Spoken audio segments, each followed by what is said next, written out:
It's the Android. Yeah, the Android's way better than the Micro Dagger. Yeah, I like it way better. Because it, like, does almost all the shit the tablet does.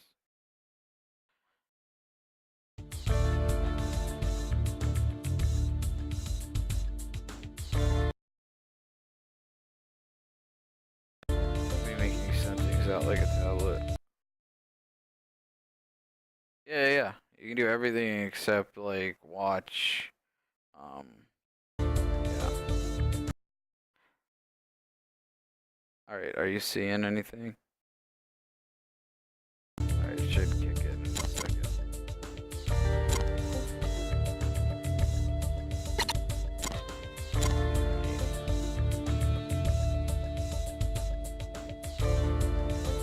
Alright, we're just gonna do. Oh, come on,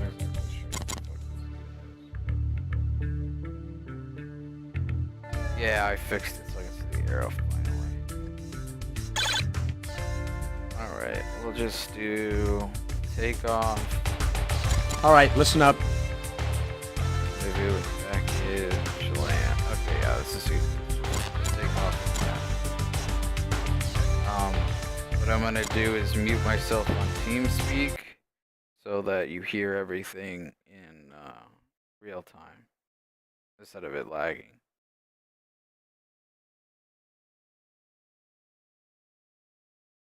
Alright, so there's gonna be like a 15-second delay between when you hear me and when I actually talked. And that beeping noise is the in-game chat or in-game voice, which is really annoying. It'll go away in a second. Alright, so we're just gonna take our time with this. We're gonna do a ramp start, which is almost always what we're gonna do. That's where you start with the plane off, you just got in it, nothing's turned on. And I'm gonna go over everything.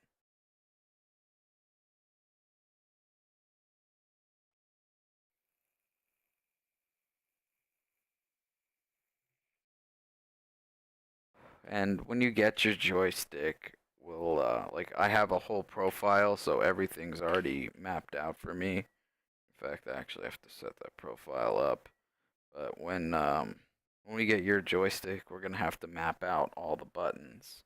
Cause like I have two hat switches, and just like most fighter jets do, so they do different things. But with so like I have all the buttons, and then I have one button which is like a shift key. Think of it as a shift key. And when I press the shift key, it changes all the different buttons to like a second set button. Wow, that's loud. First thing we gotta do right away is turn close the cockpit, which is right next to here. It's like the hardest button in the world to see. But it's this button right here. Just press that, and the cockpit comes down. And that's very, very convenient. I'm not gonna be able to like read your questions, so just I guess talk, or I don't know, write them down, type them into chat, but don't send them, and I'll go over each one as we go. Or actually, what I could do is this. Let me turn my second monitor on, and actually that's not gonna work either because there's gonna be a delay.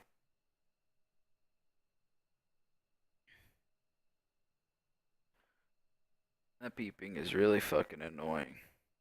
It'll go away once the plane turns on, I think. Okay, so first thing we do after we've closed the cockpit, which was that annoying button to find right there. Ignore the little parachuting guy. It's just a glitch to get the cursor to work. What you're looking for is the crosshair. And it's magnetic, so it'll be yellow if it's not hovering over anything, but as soon as it hovers over something, it'll go green, so you'll know that's a button that you can click. And like I said, it's magnetic, so it'll jump right to a button. Okay, so we got the cockpit closed. The first thing we're going to want to do is get our power on. So we're going to click this twice to go to man power. So that's gonna start our power systems. Next thing we're gonna do is get our fuel going. So we're gonna just click this once. So fuel is at normal. Okay, I'm gonna do it the slow way with you at first, and then as you get better at it, we'll do it the fast way. Okay, so now that the fuel's on, power's on, we're gonna right click. So right click goes down, left click goes up. So we're gonna hit start 2 by right clicking, and what that's doing is spinning up our engine. So we'll see it start to spin up. It's gonna use the electricity, I think. Or maybe there's an APU. I'm not exactly sure how it works, but basically it uses external power to start spinning the engine up to about 25%. Once we do that, we'll be able to turn the engine on fully.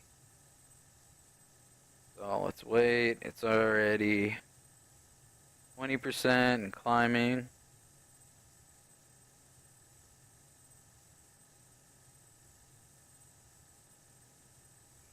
Alright, so it's at 25%. Now we can get the engine started.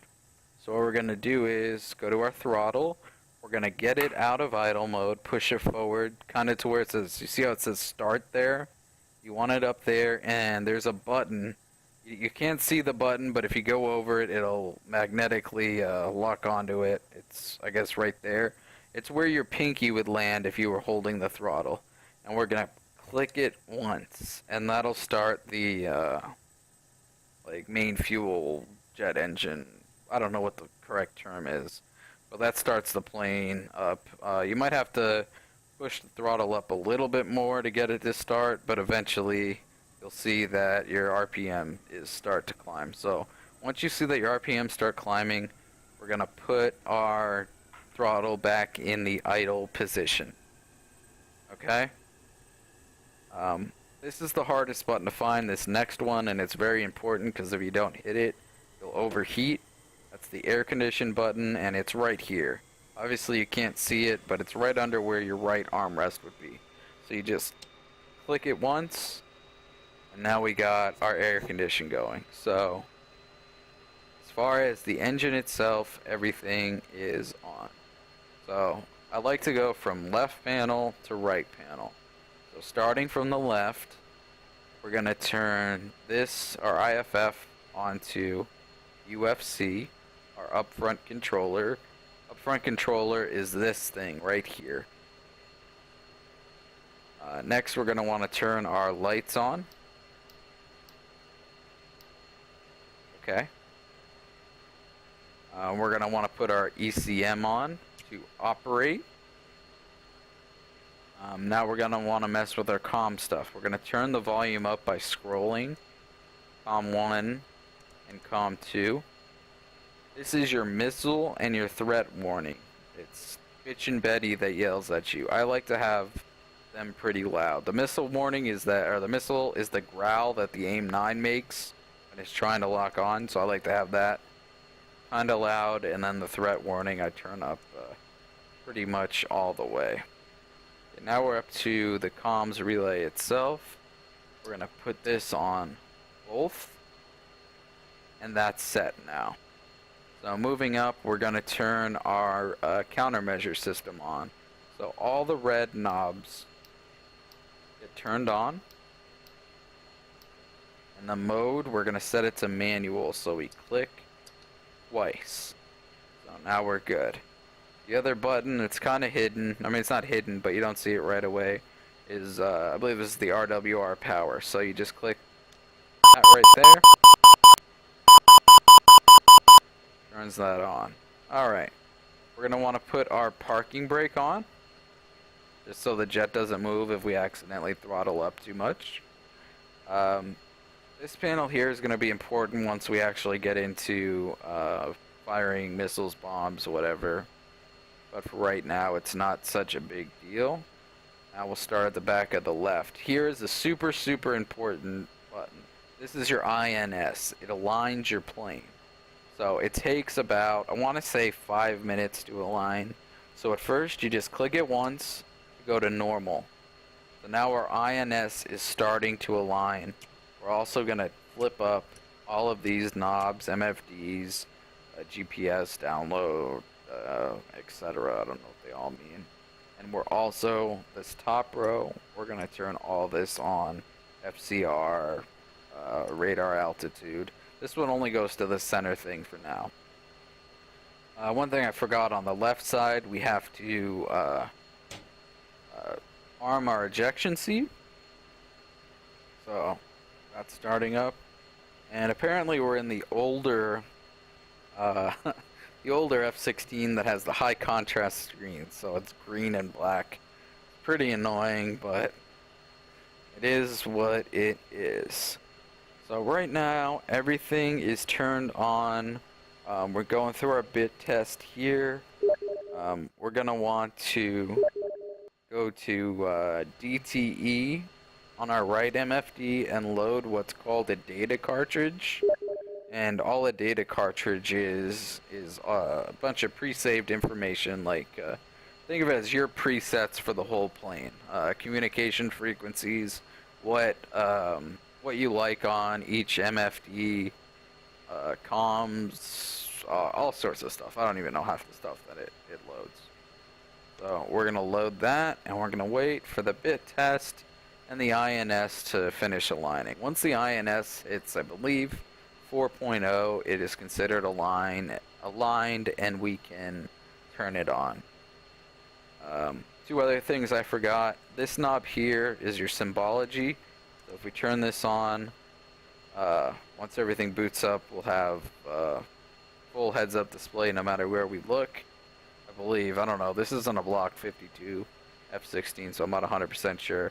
And the other thing is this scroll wheel here, we're going to scroll up to get our heads-up display. And then we just sort of wait for a little bit.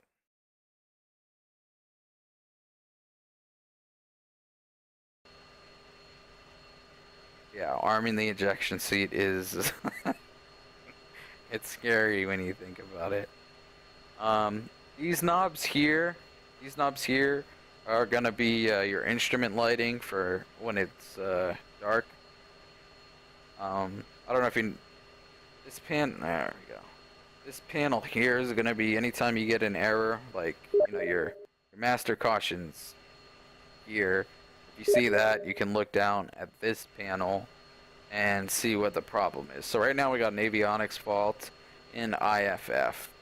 Not to worry, we're going to clear both those errors out after our bit test finishes. Bit test just runs through all the systems to make sure everything's working properly.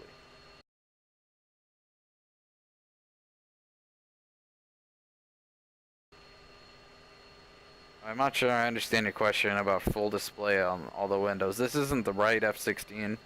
Maybe I didn't turn something on right. But yeah, basically, like what you see here, you would see wherever you look around. You would see like what the bearing is. Like this is an older plane. I don't know what the fuck this is. This is like a, I don't know what it is. It's not a Block 52, I don't think. There's an A-10 rolling out in front of us. But yeah, anywhere you look, you would get the symbology. It's called the heads. It's not heads-up display, but it's a really cool system. Okay, our bit test is finished, so we'll click on test, and it'll show us all of the tests it ran through, and then we're going to hit clear. And that's going to get rid of any errors we had there.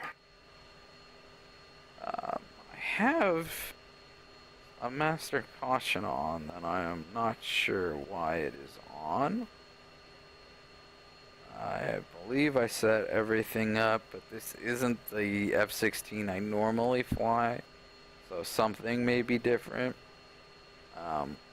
We'll ignore it for now, because I'm not exactly sure what I did wrong, if I did anything wrong, or if it's just waiting for everything to get calculated. Okie dokie. One more thing. Down here is your altimeter. Notice it's not exactly evened out. We're at, well, it is evened out. But basically what you want to set this to is our ground level. And so you'll just scroll it, in this case down, until you zero it out. There's a way to call the tower and they'll tell you what number to punch in here to even it out, but I don't remember the command for that. So we'll just set it as 2983 and that'll be that.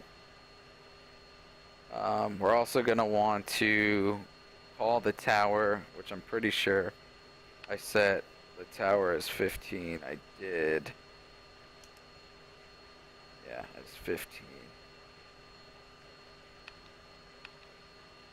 Alright, it's still not aligned. We'll wait for that. In the meantime, I'll call the tower and have them get rid of the chocks.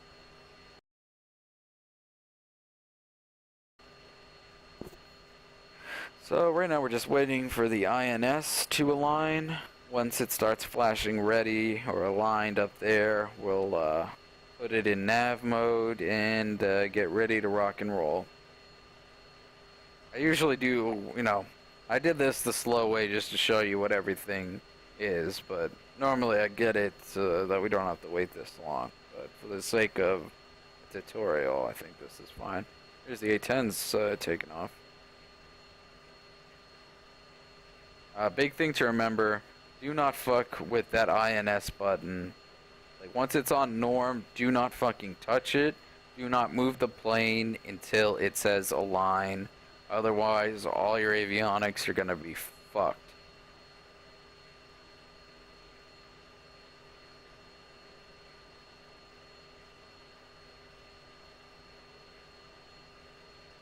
Oh, another cool thing about this game is the fact that it has in-game voice chat. You can set comm channels. Here, let me go to list for, nope. Set return. So there's the UHF, which is usually for like towers and stuff. Then you have VHF, and you can talk between other planes on that. What am I saying? Other planes on that frequency, and it's super realistic. Like, you'll hear the kind of crackle and garble just like you would in real life. While we're still waiting for this fucking thing to align, it's being a massive pain in the ass. We are going to go over a few basic things. So each MSD you can change to whatever you like. You can have anything you want on either screen. What the fuck was that? I don't know what beeped. Anyway, so like right now we're just in nav mode. So I got my HSD up here, which will show me like my flight plan. I think I can zoom out. You can zoom out and zoom in with these. There's a whole bunch of different settings I haven't even really learned yet. And then on this side, I'll usually switch test out for like HAD and ETEs. I guess I'll leave that there. I don't really touch it. And the other important one is TGP, which is a targeting pod, which I don't think we have on this one. We'll find out in a second. And then, you know what a targeting pod does? It's a pod that sits on the plane with a camera, and it's got a laser on it, and it can you can slew it around, look at targets, lock onto them, and then, it's like a laser designator with a camera on a plane. It's very, very cool. Other important screen for right now is SMS, which just tells us what our loadout is. So for right now, we just have our cannon, and we have two AIM-120Bs, which are air-to-air missiles. Medium-range air-to-air missiles, which we shouldn't need because we're just doing a test flight here. Alright, our INS is flashing ready, so I'm going to switch this to nav mode. I'm going to fucking acknowledge this master caution. Let me look. What did I do something? The symbology is not working because I don't think this is the right jet. I don't think it has it. Is it because I'm not in Cat 3 or in Cat 1? There's two categories, Category 3 and Category 1. To my understanding, Cat 3 is like when you got your tanks and all your munitions and whatnot, and say you get spiked by a bunch of bandits and you need to like dump and run. If you go from Cat 3 to Cat 1, what that will do is it'll drop all your tanks, obviously making your plane a lot lighter, and you're a lot more maneuverable. I know it's more complicated than that, but I don't really know the specifics of it. So I'm going to try switching it to Cat 1 and see if that gets rid of my... Yep, that got rid of it. It was set in Cat 3 for whatever reason because I guess that's where the default setting is. So, we're good to go. Oh, what the fuck? Now I got another one. I'm just going to acknowledge. Fuck. Errors? I don't have any errors. Everything's lined up.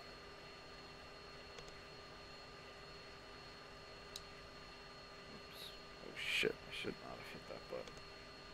Okay, FCR. Fuck you. I don't know what the deal with that thing is. Okay, so like I said, HSD will give us, like what our radar is looking at, like a little cone of what our radar is looking at. If we zoom out a bunch, should give us our flight plan, which, I guess we're just going out, flying back around and landing. And then over here I have the FCR, which is our radar. Now, you know what, I'll get into like how to move between the different ones and what DMS and TMS and all that shit means later, but right now let's just focus on turning the plane on, getting it in the air, or taxiing, taking off, and landing, and following steer points. Before I take off, two things to notice.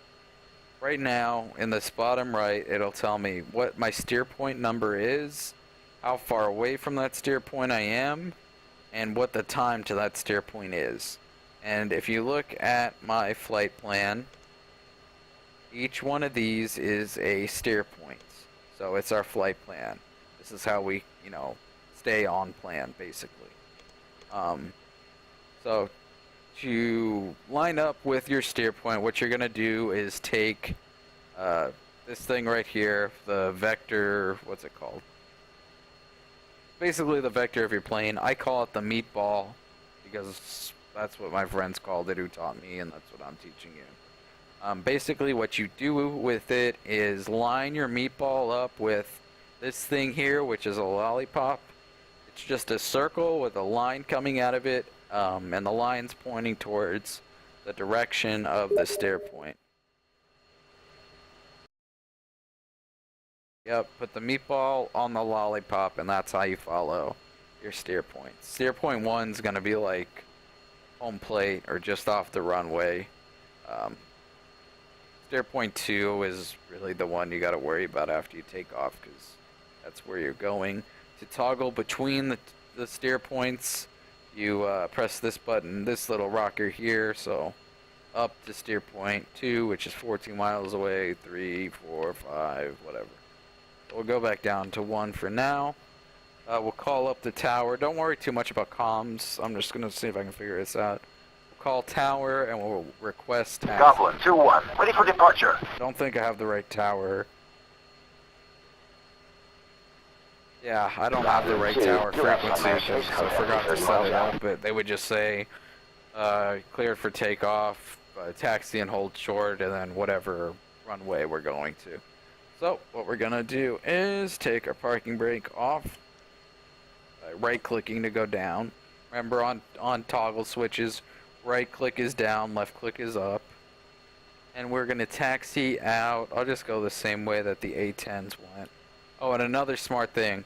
You see that green AR NWS that pops up? That's your nose wheel steering. Without it, your nose doesn't steer. So obviously you need nose wheel steering to steer. That's very important when it comes to taxiing and landing, etc. So we're gonna taxi out to the runway. I'm not gonna give it too much throttle, just gonna taxi nice and easy. Right now, like, you can look around the whole plane. With Track IR, it's a lot better because you can just fucking look where you want to look instead of having to have your right hand on the stick, your left hand on the throttle, and then have your thumb on the little nub here to move around. You know, it's one less thing to do. I'll show ARAWS again. Okay. Alright, so the ARNWS just stands for nose wheel steering. When it's lit up, that means that nose wheel steering is enabled, and I can do things like your front wheel turns on, you know, lets you move your front wheel around. If I turn it off, I will not be able to move. I mean, I can slightly because my rudders will like try and control me, but no bueno. You need nose wheel steering on.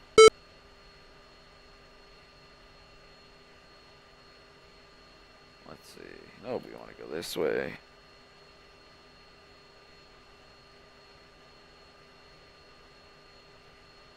Taxi out to the runway. Right here. So let me line up on the runway, and then I'll answer your question. Sorry, throttle went haywire there for a second. So while we're waiting, you know, always put your parking brake on so you don't have to hold down your wheel brake. See where you're turning it on and off. Oh, okay. Alright, it's right here. Turns on and off right here. That's how you know it's on and off. Right up to the right of your HUD, it'll say AR NWS, nose wheel steering, and AR stands for, I forget. That's what it stands for.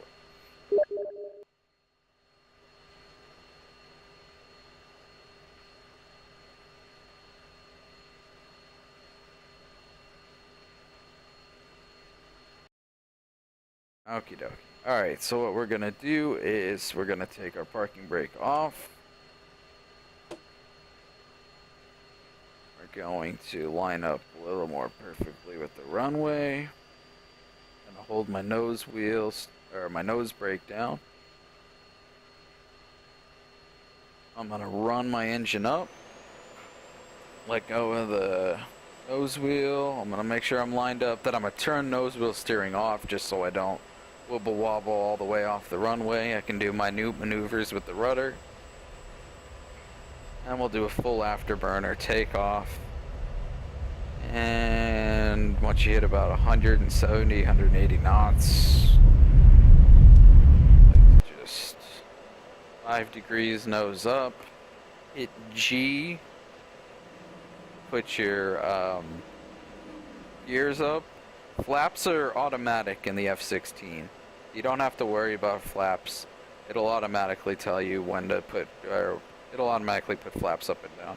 So we took off. We're gonna reference steer point 2, and we're gonna put our meatball on top of Lollipop and fly out there. I'm at about 7.5 degrees up. I don't want to get too high just because we're not traveling that far.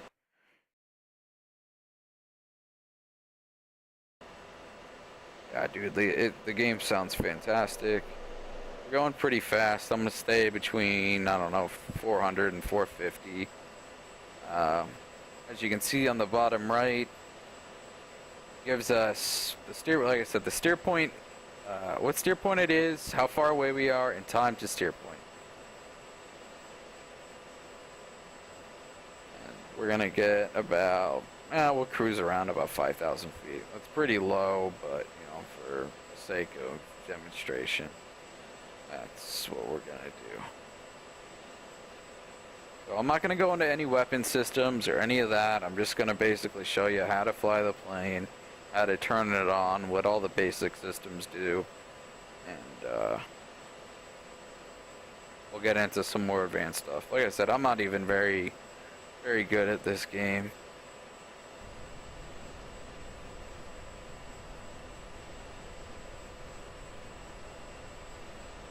I just accidentally put my fucking air brakes on. Alright, we're 2 miles out of steer point 2, so we're gonna reference steer point 3.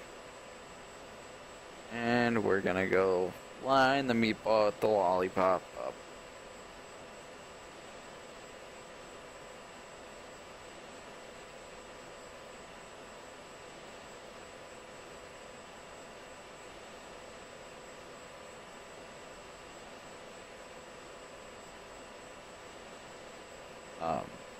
Let's see, we got about 11 miles. It says about a minute until we're back.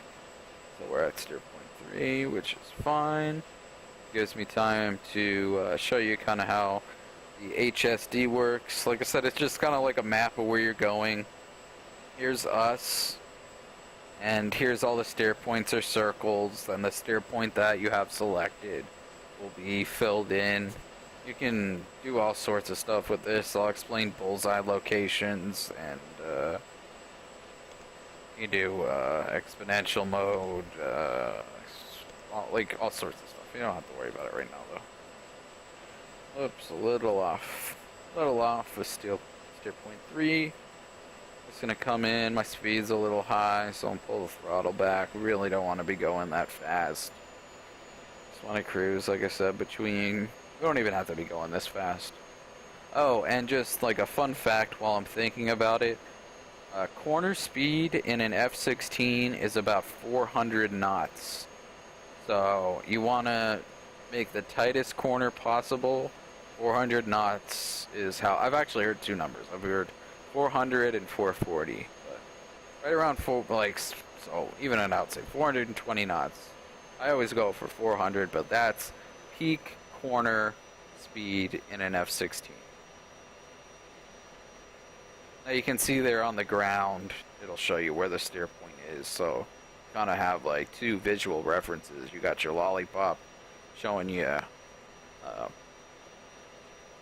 what direction to put your vector marker on, and also where on the ground it is, just in case you get lost or whatever.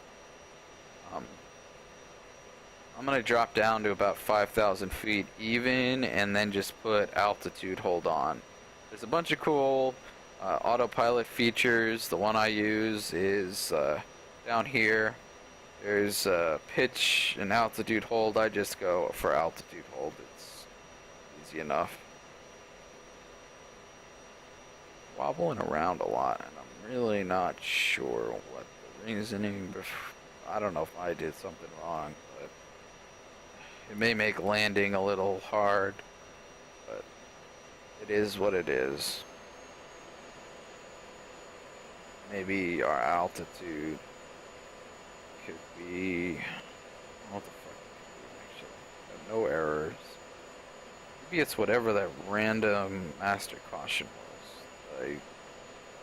I don't know. I can't think of anything off the top of my head. Oh, and chaff flare. Chaff flare. Just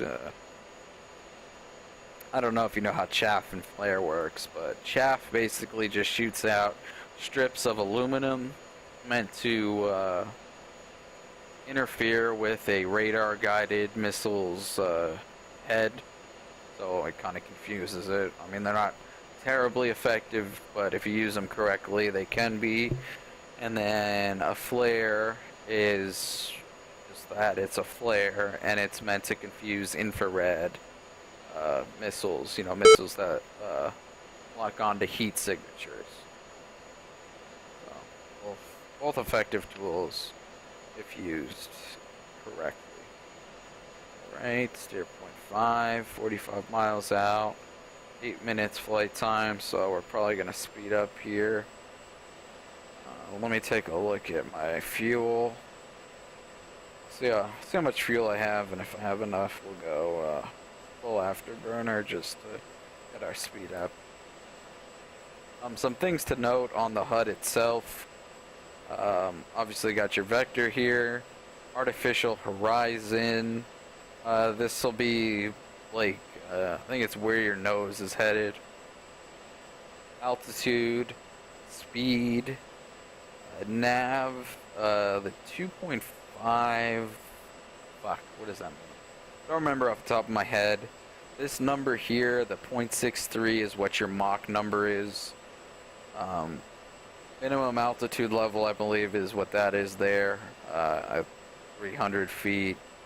Oh, that thing's empty because I forgot to turn my radar altitude on. And now it gives me my radar altitude. So the difference between radar altitude and your other altitude is radar altitude uses, obviously, radar to detect how high you are off the ground, whereas your other altitude indicator is your altitude above sea level, so ASL, altitude, or straight up off the ground. So, I mean, there's advantages and disadvantages to both. You're flying over mountains and shit, that's gonna fuck with your radar altitude. So I guess it's good to have both, I suppose. Pause this. Is my landing gear still down? My landing gear is not still down. If my landing gear was down, this is the landing gear thing, and it would be down. And I would have 3 green lights on here, and they also probably would have been ripped off by now. So as far as the shaky flight, I'm really not sure. I'll have to do some research on that. I'm not 100% sure what that's about. Oh, and just because we went over what this little pylon does. This pylon is angle of attack. We'll go over that later because I don't feel like explaining angle of attack. But I'll tell you, if your angle of attack is low, you'll get this. If your angle of attack is good, you'll get a green circle. And if your angle of attack is high, you'll get a red arrow going down.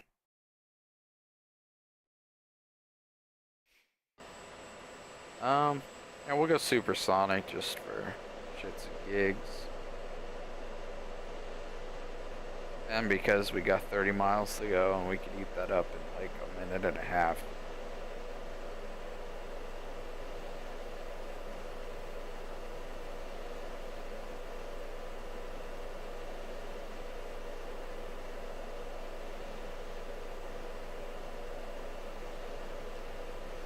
Alright, we're at Mach 0.15-ish. I'm gonna throttle back.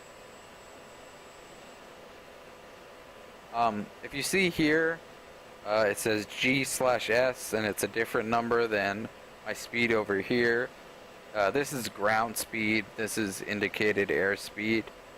Obviously, because of the curvature of the Earth.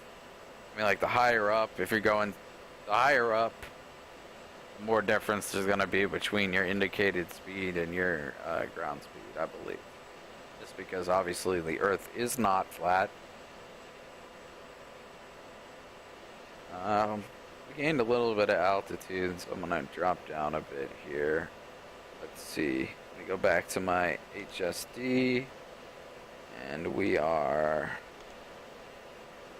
We'll go steer 0.6, and that should bring us back to home plate, which is the airport. We're still going very, very fast, so I'm going to slow us down. Go about, I don't know, 70% throttle. I'll put my altitude hold back on.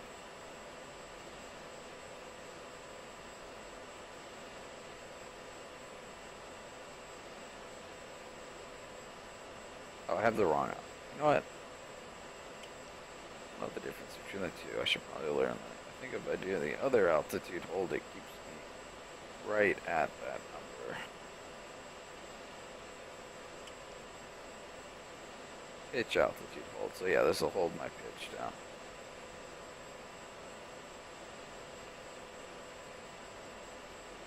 So as you can see, my radar altitude vastly is different from my above sea level altitude because we just went over that mountain range there.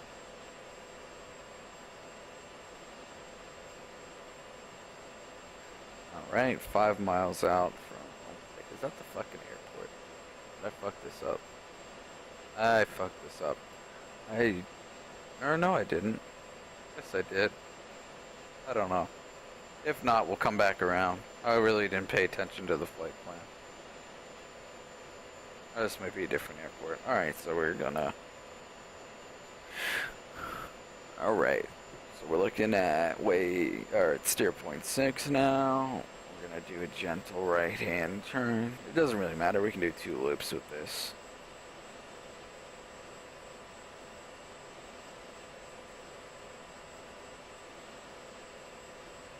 Pretty sure this is the one that brings us back to the airbase. I don't know how lined up it is going to be. And I also don't have the frequency for the tower. So they're not going to turn the lights on, which is going to suck massive cock. Goblin 2-1, inbound for landing.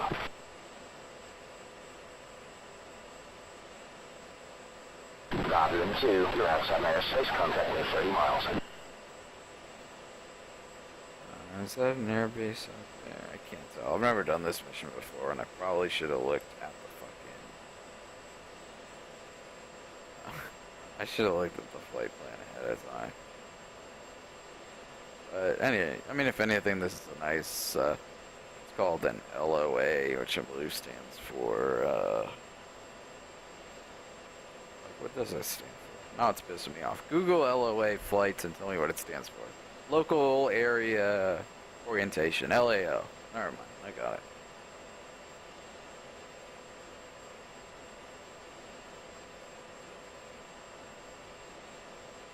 That's definitely not our airfield.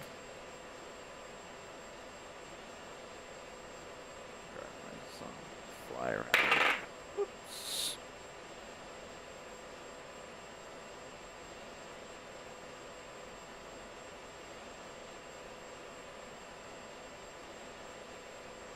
After I come in for a landing, we'll do the ramp start again and see if you can tell me what we do.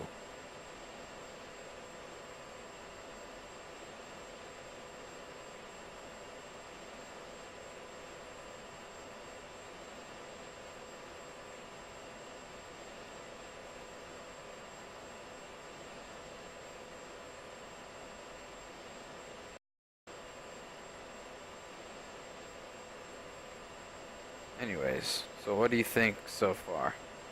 I know it's a lot to take in. It is a very, I know when I got you into Arma, that was a complicated game.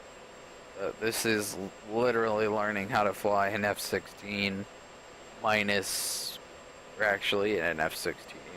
And you have to deal with the G-forces, but everything other than that is pretty much the same. This right here, the FCR, is going to be your radar.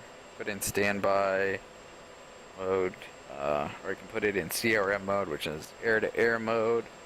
And I can use my slew button on my throttle to slew around, and if there was targets or whatever, I could hover over them and soft lock them to get information about the target, how far away it is, what direction it's going, speed, stuff like that. Alright, we're 5 seconds off steer point 6, referencing steer point 7,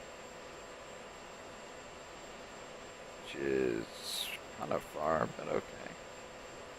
No worries. We'll boost our speed up here again, and we'll go supersonic just to cut down the time here.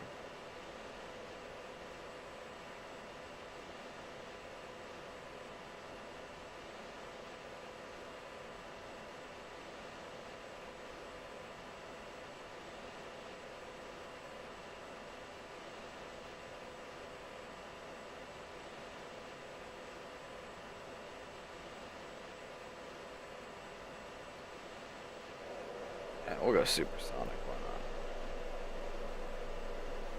I can also trim, remember I was talking to you about trim, like right now my nose is up and it's kind of bothering me, so I can trim it down if I want.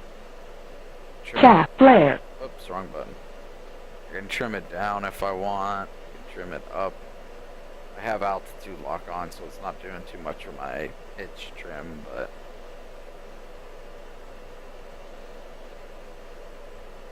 we'll get into trimming and all that kind of stuff.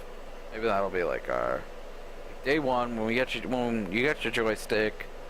But I have tomorrow off, so we can spend most, we'll get through basically what we're doing now. Startup, takeoff, flying around, knowing where steer points are, understanding what everything is. Maybe one thing I can go over right now. This thing right here is called your RWR, and it will pick up radar emissions from other aircraft, and it can tell you what type of aircraft it is most of the time, as well as mud spikes. So like when somebody says spike, that means like an enemy aircraft is locking on, I believe is locking on. And then if somebody says mud spike, that means a ground target, like a SAM, surface to air missile, is locking on. So say there was a MiG-21 that showed up over here, I'd say spike MiG-21 11 o'clock, and then I guess I could estimate how far out, but I really wouldn't know. Oh, here's a great example. Alright, so there's an airplane. Bingo, caution. Fuck. Caution. You heard the bingo. I should not have been going that fast. Bingo fuel means you have to return to base now. You have just enough fuel to get back, or a little bit more than that. We'll go over that. Okay, so you see on my FCR, I'm slewing around or whatever, and there's an aircraft in front of me.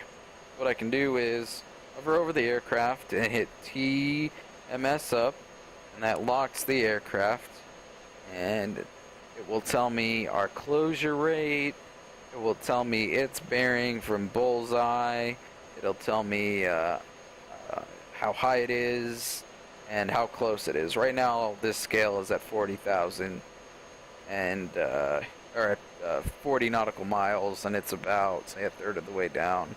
So it's probably about, I don't know, 28 miles, I don't know, whatever a third of 40 is. 2/3 of 40 is. I'm curious. I got the bingo. I will acknowledge that. I don't remember how to get rid of that. Mark, fix, ecal. There's a way you can mess in here and tell them to recalculate your minimum fuel, but we won't do that. We're just gonna throttle back, fly nice and low, and I'm gonna unlock whoever that was. It was probably those A-10s from earlier. I got confused at first because I thought this was a target. This is just your steer point. It'll show up on your radar as well, kind of as like another navigational tool.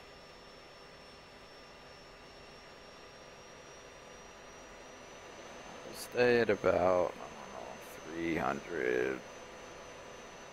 know, 300 knots.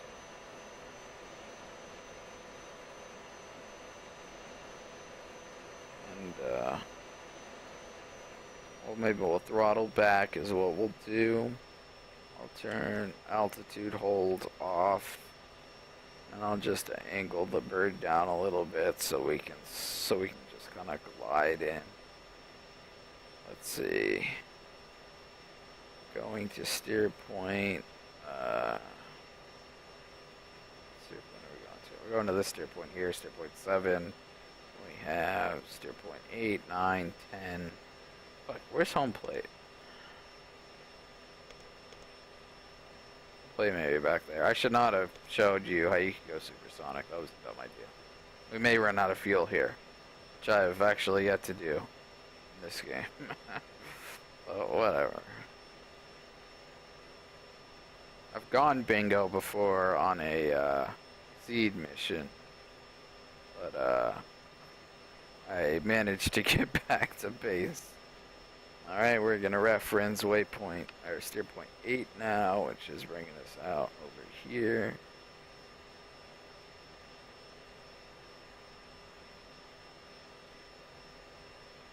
Just out of curiosity,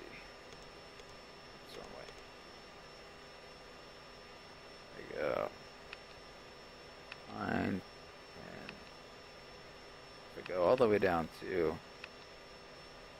Go to steer point 1 just to see where that is.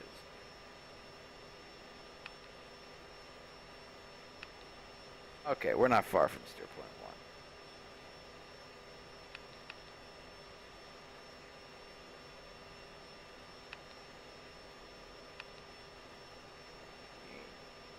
Alright, so we're just gonna make it nice and easy.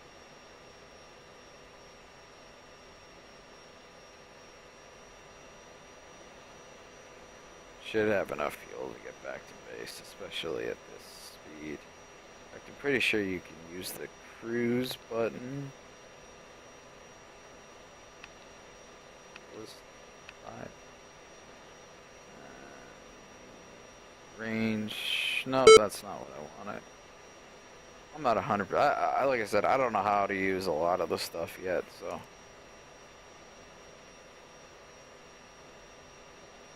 I know the basics here. Actually, here we go. Here's the airfield now. Thank God.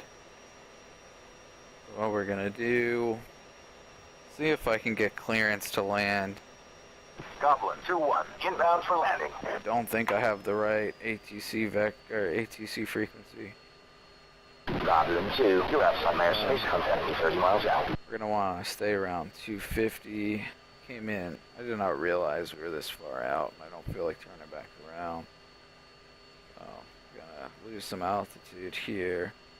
Start lining up with the runway. I'm gonna put my gear out, which is gonna bring me up a new set of heads-up display.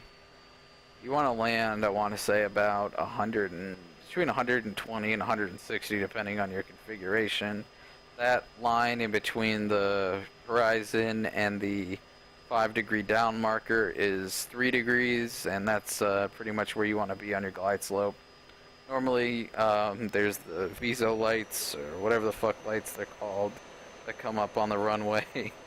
But since I didn't call the right tower for landing, they're not going to show up. So, fun fact. So we're just going to have to do this. I'd like to say the old-fashioned way, but I'm fairly confident they had lights before they had airplanes.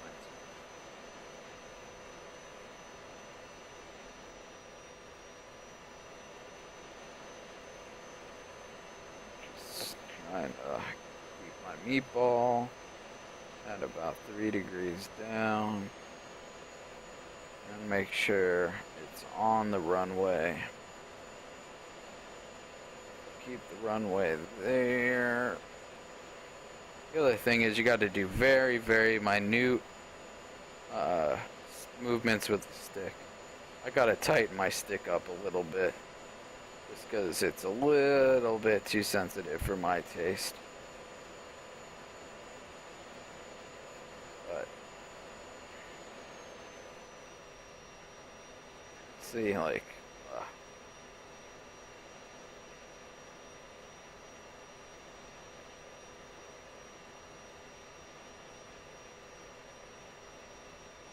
alright, we're over the threshold. I want to go nose up. Turn our nose wheel steering on as soon as we hit the deck.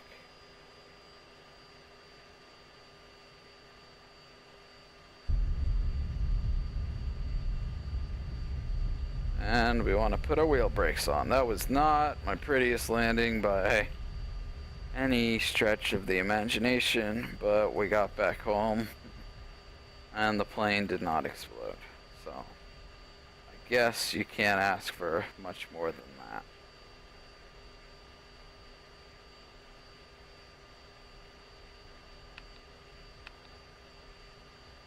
So we'll just taxi off the active runway here to park.